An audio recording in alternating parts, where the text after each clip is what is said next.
வணக்கம் நண்பர்களே, இந்த பார்ட் 2 வீடியோவில் நம்ம மிச்சம் இருக்கிற 3 டிப்ஸை வந்து பார்த்துடலாம். வாங்க வீடியோக்குள்ளே போகலாம்.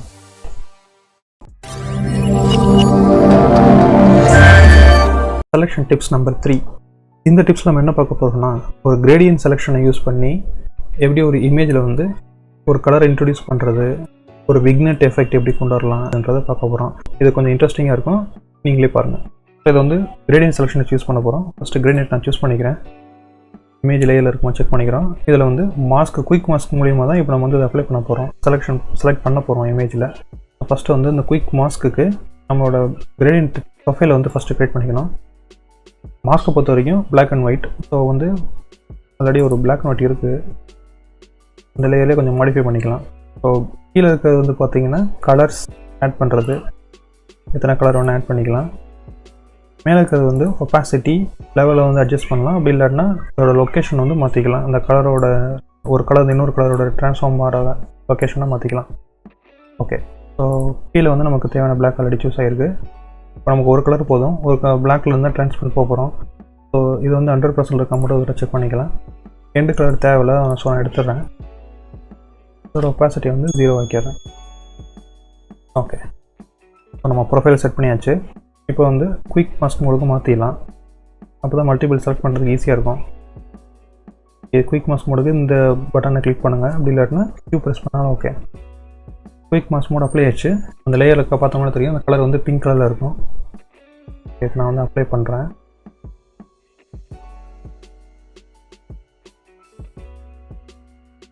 இப்போ அகைன் குயிக் மாஸ்க் மோட்லேருந்து வெளியில் வரதுக்கு இந்த பட்டன் நம்ம மறுபடியும் டாகுல் பட்டன் அதை கிளிக் பண்ணி எடுத்துக்கலாம். அப்படி இல்லைனா மறுபடியும் Q ப்ரெஸ் பண்ணோன்னா வெளியில் வந்துடும். இப்போ பார்த்திங்கன்னா இந்த ஏரியாலாம் செலக்ட் ஆகிருக்கு. சில நேரம் வந்து இப்படி செலக்ட் ஆகாமல் உள்ளே மட்டும்தான் கலர் ஃபில் ஆகிருக்கும். இப்படி இருக்கும். இப்போ நீங்கள் கலர் ஃபில் பண்ணிங்கன்னா உள்ளே மட்டும்தான் ஃபில் ஆகும். ஸோ அப்படி இருந்தால் ஒன்றும் கவலைப்பட தேவையில்ல. Ctrl+Shift+I போட்டு இன்வெர்ட் பண்ணிவிட்டு இப்போ அப்ளை பண்ணோன்னா கலர் வந்து அப்ளை ஆகும். ஓகே, நான் ஜஸ்ட் வேறு கலர் சூஸ் பண்ணிட்டேன். இது கொஞ்சம் காமெடியாக இருக்குது. மேபி ரெட்டு கொடுக்கலாம். ஓகே, நம்ம புது லேயரில் அப்ளை பண்ணிக்கலாம். ஸோ இந்த நியூ லேயர் க்ரியேட் பண்ணிக்கிறேன். இந்த லேயரில் போய் நான் அப்ளை பண்ணுறேன். Alt பேக் ஸ்பேஸ் Ctrl+D வந்து டீசெலக்ட் பண்ணிடுறோம் செலெக்ஷன். இதில் வந்து நம்ம கெப்பாசிட்டி லெவலில் வந்து நமக்கு தேவையான அளவு கம்மி. ஓகே, இது ஒரு மெத்தடு. டெலிட் பண்ணிடுறேன். செகண்ட் பார்த்திங்கன்னா, இங்கே இமேஜுக்குள்ளேயே ஒரு கலர் மட்டும் உள்ளே கொண்டு வந்து இந்த இமேஜோட கலர் வேரியண்ட்டை கொஞ்சம் வைப்ரண்ட்டாக மாற்றலாம். அதுவும் சேம் கிரேடியன்ட் எஃபெக்ட் தான். சேம் கிரேடியண்ட்டை சூஸ் பண்ணிக்கிறேன். சேம் ப்ரொஃபைலில் ஜஸ்ட்டு குயிக் மாஸ்க் மோடுக்கு மாற்றிட்டு Q ப்ரெஸ் பண்ணிக்கிறேன். ஜஸ்ட் ஒரு செலெக்ஷன் மட்டும் பண்ணுறேன். நமக்கு எங்கே வரைக்கும் கலர் அப்ளை ஆகணும். அதில் வந்து நான் சும்மா ஒரு டயகனலாக ஒரு 45 டிகிரி டயகனலில் செலக்ட் பண்ணிக்கிறேன். ஓகே, செலக்ட் பண்ணியாச்சு. இப்போ வந்து குயிக் மாஸ்க் மோட்லேருந்து வெளியில் வந்துடலாம். ஸோ இப்போ இந்த ஏரியா கரெக்டாக செலக்ட் ஆகிருக்கு. இப்போ நம்ம வந்து இதில் வந்து அட்ஜஸ்ட்மெண்ட் லேயரை யூஸ் பண்ணி எப்படி வந்து கலர் வந்து இன்ட்ரடியூஸ் பண்ணலான்னு பார்க்கலாம். ஸோ அட்ஜஸ்ட்மெண்ட் லேயரில் க்ளோஸ் நான் சூஸ் பண்ணிக்கிறேன். ரெட்டை இன்க்ரீஸ் பண்ணி பார்ப்போம். இப்போ நல்லா தெரியுது பாருங்கள், அந்த பேட்டர்ன் கரெக்டாக அந்த கலர் அப்படியே அப்ளை ஆகும். ஸோ அதே மாதிரி க்ரீன் நீங்கள் வந்து பண்ணிக்கிறேன். இது கொஞ்சம் நல்லாயிருக்கு. Selection tips 4. இந்த டிப்ஸில் நம்ம என்ன பார்க்க போகிறோம்னா, ஒரு ஆப்ஜெக்டை அதோட பேக்ரவுண்டில் வந்து செலக்ட் பண்ணி எடுக்கிறதுக்கு சில நேரம் டிஃபிகல்ட்டாக இருக்கும். ஃபார் எக்ஸாம்பிள் இந்த இமேஜை பாருங்கள். இந்த ஆப்ஜெக்ட்டும் பேக்ரவுண்டும் ஆல்மோஸ்ட் சேம் கலராக இருக்குது. யூஸ்வலாக ஒரு ஆப்ஜெக்ட்டும் பேக்ரவுண்டும் கான்ட்ராஸ்ட்டாக இருந்தால் தான் செலக்ட் பண்ணி எடுக்கிறதுக்கு ஈஸியாக இருக்கும். நம்ம இந்த ட்ரீ எக்ஸாம்பிள் கூட பார்த்தோம். ட்ரீயும் அதோட ஸ்கையும் டிஃப்ரெண்ட் கான்ட்ராஸ்ட்டாக இருந்ததுனால தான் நம்ம ஒரு சேனலை யூஸ் பண்ணி ஈஸியாக டிஃப்ரென்ஷியேட் பண்ணி கட் பண்ணி எடுத்தோம். பட் இங்கே பார்த்தீங்கன்னா மோரெல்லாம் சேமாக இருக்கனால இதை வந்து கலர் ரேஞ்சு வச்சோ இல்லை சேனல்ஸ் வச்சோ கட் பண்ணி எடுக்கிறது ரொம்ப கஷ்டம். நம்ம வந்து பென் டூலை வச்சு மேனுவலாக வரையணும். அப்படி இல்லாட்டினா இன்னொரு டெக்னிக் இருக்குது, அட்ஜஸ்ட்மெண்ட் லேயரை யூஸ் பண்ணி நம்ம கட் பண்ணலாம். அது எப்படின்னு நான் சொல்கிறேன். ஓகே, ஸோ ஃபஸ்ட்டு நான் வந்து நார்மலாக செலக்ட் பண்ணி காட்டுறேன். அது எவ்வளோ கஷ்டமாக இருக்குன்னு பார்க்கலாம். இதெல்லாம் பார்த்தீங்கன்னா ஈஸியாக அது டிஃபைன் பண்ணிடும். ஆனால் இந்த போர்ஷன் வரும்போது ஒயிட் அண்ட் ஒயிட் மேட்ச் ஆகிறதுனால அதெல்லாம் ரெகக்னைஸ் பண்ண முடியாது ஃபோட்டோஷாப்போடைய ஏனால. ஸோ இதுக்கு தான் நம்ம என்ன பண்ணுறோம், புதுசாக ஒரு லேயர் இன்ட்ரடியூஸ் பண்ணுறோம், அட்ஜஸ்ட்மெண்ட் லேயர் லெவல்ஸ். இந்த லெவல்ஸ் யூஸ் பண்ணி நம்ம டார்க்கரை வந்து இன்னும் டார்க் ஆக்கி இந்த ஆப்ஜெக்டோட பவுண்ட்ரிக்கும் அதோட பேக்ரவுண்டுக்கும் ஒரு டிஃபரன்ஷியேட் க்ரியேட் பண்ணுறோம். அதன் மூலியமாக நம்ம ஈஸியாக அதை காட் பண்ணி எடுக்க முடியும். இப்போ பாருங்கள், டார்க்கர் பண்ணுறேன். ஸோ அதை டார்க் பண்ணும்போது இந்த இமேஜோட அப்பியரன்ஸ் வந்து நிறைய வேரி ஆகும். அதை பற்றி நம்ம கவலைப்படவே தேவையில்லை. ஜஸ்ட் அட்ஜஸ்ட்மெண்ட் லேயர் தான் இது. எப்போனா நம்ம வந்து எடுத்து விட்டுடலாம். ஓகே, ஸோ இப்போ நான் வந்து இதை இன்க்ரீஸ் பண்ணுறேன். நம்மளோட எய்ம் வந்து இதுக்கு நடுவில் வந்து கரெக்டாக ஒரு டிஃபரன்ஷியேட் பண்ணுறது. இப்போ இங்கே பார்த்தீங்கன்னா நீட்டாக ஒரு லைன் வந்துருச்சு. இந்த போர்ஷன் மட்டும் கொஞ்சம் இதாக இருக்குது. ஸோ இது வந்து மேபி இந்த மிடில் ஸ்லைட்டை வச்சு ஏதாவது லைட்டாக அட்ஜஸ்ட் பண்ணி பார்க்கலாம். ஓகே, நீங்கள் இது போதும்னு நினைக்கிறேன். சேம் ஆப்ஜெக்டை வச்சு ஆப்ஜெக்ட் செலெக்ஷன் டூலை வச்சு நம்ம செலக்ட் பண்ணலாம். எவ்வளோ ஈஸியாக அது செலக்ட் ஆகும் பாருங்கள். ஸோ தட்ஸ் இட், ஈஸியாக செலக்ட் ஆகிடுச்சு. இதுக்கு மேலே நம்ம வந்து இன்னும் கொஞ்சம் ரீஃபைன் பண்ணுறதுக்கு நம்ம ஏற்கனவே பார்த்த மாதிரி ஆல்ட்டை ப்ரெஸ் பண்ணிவிட்டு இதோட செலெக்ஷனை மைனஸ் பண்ணிக்கலாம். எங்கெங்கே தேவையோ அங்கே வந்து நம்ம வந்து செலெக்ஷன் ஆட் பண்ணிக்கலாம். எங்கே தேவையில்லையோ அங்கே வந்து மைனஸ் பண்ணிக்கலாம். ஸோ ஐடியா வந்து உங்களுக்கு எப்படின்னு தெரிஞ்சிருக்கும்.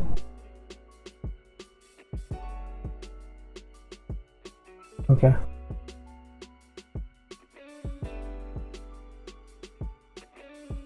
ஸோ இப்போ நமக்கு இந்த அட்ஜஸ்ட்மெண்ட்லேயே இனிமேல் தேவைப்படாது. ஏன்னா நம்ம செலெக்ஷன் எடுத்துட்டோம். இப்போ இந்த நம்மளோட பேக்ரவுண்டு நம்மளோட ஆக்சுவல் இமேஜை கிளிக் பண்ணிவிட்டு அதுலேருந்து ஒரு மாஸ்க் க்ரியேட் பண்ணிக்கிறோம். இப்போ மாஸ்க் க்ரியேட் பண்ணோடனே நமக்கு தனியாக அந்த இமேஜ் மட்டும் தனியாக வந்துடும், அந்த பர்டிகுலர் ஆப்ஜெக்ட் மட்டும். இதில் இன்னும் ரீஃபைன் பண்ணணுன்னா நம்ம செலக்ட் அண்ட் மாஸ்க் வழி போயிட்டு மேபி ஆன் பிளாக் வச்சுக்கலாம். ஏன்னா இது ஒயிட்டாக இருக்குனால பிளாக் இருந்துச்சுன்னா கொஞ்சம் ஈஸியாக டிஃபரன்ஷியேட் பண்ணி பார்க்கலாம். இது ஒயிட்டு வந்து நமக்கு ஆப்ஜெக்ட்ஸ் எல்லாம் தெரியாது. இந்த கேஸில் வந்து இது கரெக்டாக இருக்கும். இதை நம்ம சூஸ் பண்ணிவிட்டு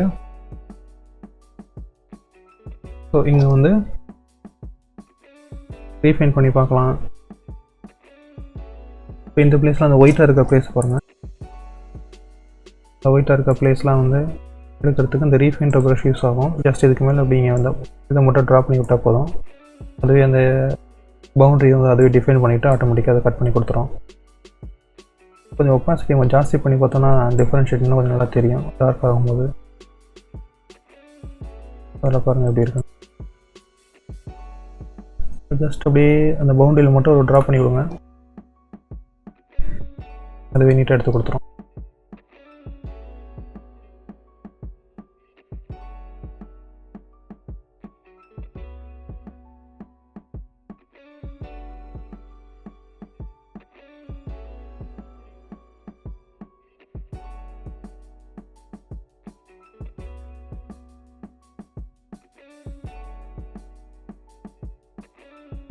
இதெல்லாம் நீங்கள் கொஞ்சம் ஒர்க் அவுட் பண்ணோன்னா நம்ம இன்னும் கொஞ்சம் நல்லா கொண்டு வந்துடலாம். ஹேரை வந்து எப்படி நம்ம செலக்ட் பண்ணுறது அப்படின்னு பார்க்க போகிறோம். ஸோ ஒரு ஆப்ஜெக்ட் வந்து அந்த பேக்ரவுண்ட்லேருந்து நம்ம கட் பண்ணி எடுக்கும்போது அதோட ஹேர் சில நேரம் அந்த மாதிரி நிறைய இருக்கும். இந்த மாதிரி ஹேரை வந்து சேர்த்து எப்படி எடுக்கிறதுன்ற டெக்னிக்கை தான் இப்போ நம்ம பார்க்க போகிறோம்.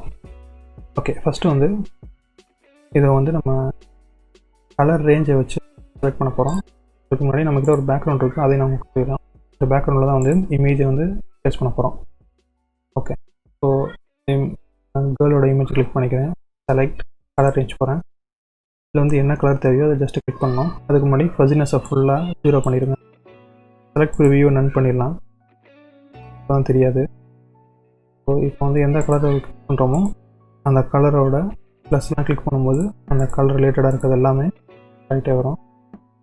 கிளிக் பண்ணணும் அவசியம் இல்லை, நம்ம ட்ராக் பண்ணலாம். என்ன பண்ணுறோன்றதை இங்கே ப்ரிவியூ பார்த்துக்கிட்டே பண்ணணும். நம்ம வேறு எதுவும் கிளிக் பண்ணிக்கூடாது. கிளிக் பண்ணால் அதுவும் சேர்ந்து செலக்ட் ஆகிரும். ஸோ அதுக்கப்புறம் டெலிட் ஆகிரும். அதுவும் ஓரளவு செலக்ட் பண்ணி வச்சுக்கிறோம்.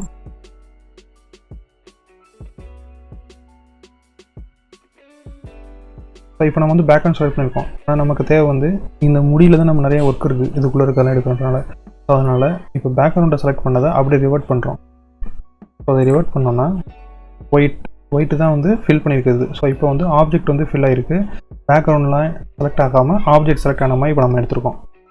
ஓகே, ஸோ இப்போ இந்த ஆப்ஜெக்ட் இங்கே வந்து இப்படி தெரியுது. இதை இங்கே எப்படி ரிஃப்ளெக்ட் பண்ணுறது அப்படின்னா, இந்த செலெக்ஷன் ப்ரிவியூவில் போய்ட்டு நன்னு இருக்கிறத வந்து ஒயிட் மேட்டாக மாற்றிடுங்க. ஸோ இங்கேயே வந்து ப்ரிவியூ பார்த்துக்கலாம். ஸோ இப்போ இதெல்லாம் செலக்ட் ஆகிருக்கு, இதெல்லாம் வந்து டெலிட் ஆகிருக்கு இந்த போர்ஷன்லாம். ஸோ வந்து இது நடுவில் தான் நம்ம டெலிட் பண்ண போகிறோம். பிளாக் மேட் இருக்கிறதா வச்சுக்கலாம். வந்து ஒயிட் வந்து பெஸ்ட்டாக தெரியும். ஓகே, இந்த நடுவில் இருக்கிற இந்த கலர்ஸ்லாம் எடுத்துக்கிறது தான் இந்த ஃபஸினஸ். இந்த ஃபஸினஸ் இன்க்ரீஸ் பண்ணும்போது அதோட செலெக்ஷன் வந்து எக்ஸ்பேண்ட் பண்ணோம்.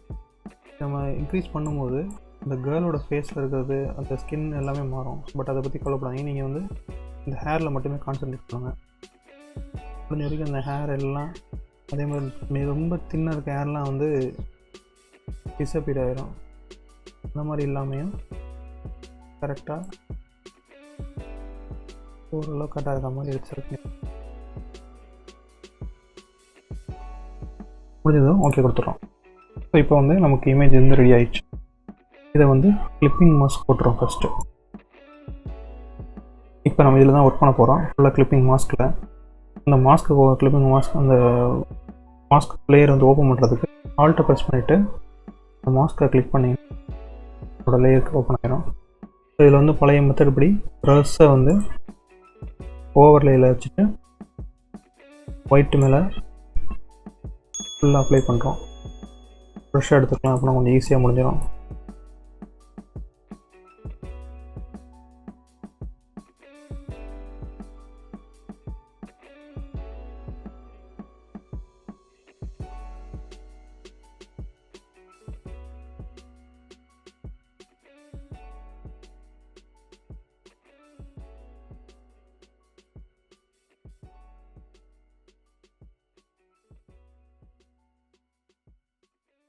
மறுபடியும் ஆல்ட்டை ஹோல்ட் பண்ணிவிட்டு இதை கிளிக் பண்ணால் நம்ம ரியல் இமேஜ் பண்ணலாம்.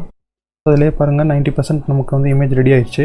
இதுலேயும் இன்னும் சின்ன சின்ன சேஞ்சஸ் இருக்குது, அதை நம்ம பார்க்கலாம் எப்படின்னு. ஸோ இதிலலாம் ஹேர் பார்த்திங்கன்னா அங்கங்கே கொஞ்சம் கொஞ்சம் செலக்ட் ஆகாமல் தின்னியாக இருக்கனால இதாக இருக்குது. ஸோ அதை தான் இப்போ கான்சன்ட்ரேட் பண்ண போகிறோம். அதுக்கு வந்து புதுசாக ஒரு லேயர் கிரியேட் பண்ணிக்கிறோம். இந்த நியூ லேயரில் இந்த கலர் எடுத்து அப்படியே அங்கே ஃபில் பண்ண போகிறோம். இது ரொம்ப கஷ்டமாச்சு. ஆனால் கலரை பிக் பண்ணிக்கலாம். ப்ரெஷ்ஷை எடுத்துகிட்டு நீங்கள் ஆல்ட்டை ஹோல்ட் பண்ணிங்கன்னா ஆட்டோமேட்டிக் கலர் பிக்கர் வந்துடும். என்ன கலர் தேவை அதை பிக் பண்ணிங்கன்னா மறுபடியும் ப்ரெஷ் மாறிக்கும். ஸோ வந்து அப்படியே நம்ம அப்ளை பண்ண நார்மலாக வச்சு ஸோ அப்ளை பண்ண பார்த்திங்கன்னா இப்படி அப்ளை ஆகும். ஸோ என்ன பண்ணுறோன்னா உள்ளே இருக்கிற ஆப்ஜெக்டுக்குள்ளே மட்டும்தான் வரணும். அதனால் நம்ம ஆல்ரெடி இதை செலக்ட் பண்ணி வச்சுருக்கோம் நம்ம லேயரை. இது ஜஸ்ட்டு கிளிப்பிங் மாஸ்க் மட்டும் பண்ணால் போதும். ஆல்ட் ஹோல்ட் பண்ணிங்கன்னா ஜஸ்ட்டு கிளிக் பண்ணிடுங்க. இப்போ நீங்கள் அடிச்சிங்கன்னா வெளியிலேயே போகாது. கொடுத்துட்றேன். ஸோ அதே மாதிரி இப்போ கலர் பார்த்திங்கன்னா பிளெண்டாக விழுகுது. அப்படி அதில் கரெக்டாக பிளெண்ட் ஆகாமல் ஃபுல்லாக சாலிட் கலராக வருது. அதில் பிளெண்ட் ஆகி வரதுக்காக நம்ம என்ன பண்ணணும்னா நம்ம இப்போ கரண்ட் இருக்க லேயரை வந்து கலர் லேயராக மாற்றிடுறோம். ஸோ இப்போ பாருங்கள், கலர் பக்கத்தில் இருக்க கலர் எடுத்து இதுக்கு ஃபில் பண்ணுறோம்.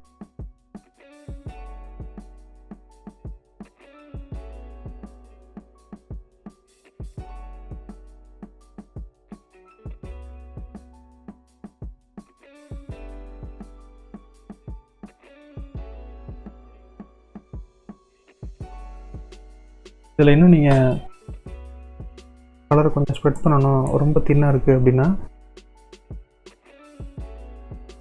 New document new layer with layer mask கொடுத்துடலாம். ஸோ ஸோ இங்கே புது லேயரை வந்து அப்ளை ஆகிருக்கும். ஸோ இதுதான் டெஸ்ட்டு.